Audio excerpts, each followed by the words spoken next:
So hello everyone, I am Akash Kumar, a current student of IIT Kanpur. और जैसा कि आप देख सकते हैं, मैं अभी एकेडमिक एरिया के सामने खड़ा हूँ, डायमंड जुबली एकेडमिक एरिया।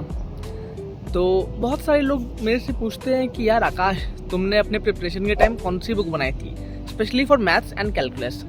तो आइए बैठ के डिस्कस करते हैं।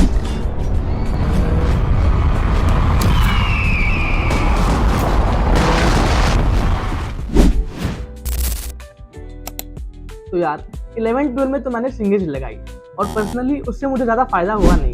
फिर मैंने ड्रॉप लिया और मेरे दोस्त ने बताया कि मार्केट में कैलकुलस की एक बुक आई है। तो उस बुक की खासियत ये है कि वो डुअल लैंग्वेज में है, हिंदी और इंग्लिश में। तो फिर अब करेंटली तो मुझे लगता है कि इस बुक से अच्छी कैलकुलस की मार्केट में कोई बुक ही नहीं है। तो पर्सनली मैंने जो बुक सॉल्व की थी वो ये है।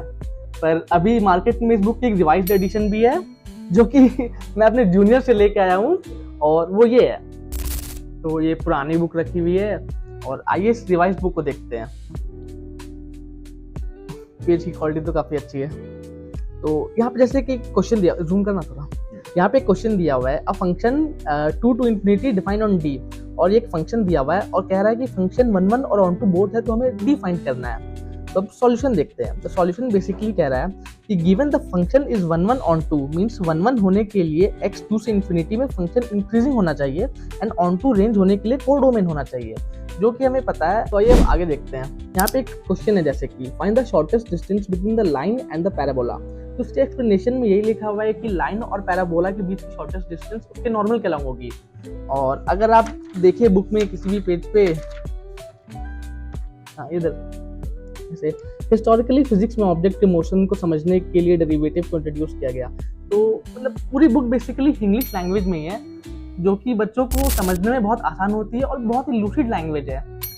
तो जैसे कि बात कर रहे थे हम कि बेसिक स्ट्रक्चर तो सभी बुक का सेम ही रहता है। पहले थ्योरी रहती है और फिर इन टेक्स्ट क्वेश्चन रहते हैं और फिर एक्सरसाइजेज रहती है, और इस बुक में भी वैसा ही है। पर इसके इन टेक्स्ट क्वेश्चन मुझे ज़्यादा रिलेवेंट लगे ज़्यादा देन सिंगेज या अरिहंत। और अगर आप एक्सरसाइजेज पे आए तो इसकी सबसे बड़ी खासियत यही है कि आप इसके एक्सरसाइजेज देखेंगे तो उसमें जेई मेंस के लिए अलग लेवल है और जेई एडवांस के लिए अलग लेवल है, पर बचे हुए बुक में जेई एडवांस से स्टार्ट करते हैं। तो देखिए इस बुक में पहले 2 लेवल जेई मेंस के लिए अगर आप देखिए तो उसमें टॉपिक वाइज सेग्रीगेशन भी है, definition of function, range of function, even odd function. और लेवल 1 और लेवल 2 स्पेशली फोकस है जेई मेंस के लिए। अगर आपने इतना लगा लिया तो आपको जेई मेंस के लिए और कुछ भी नहीं करनी है।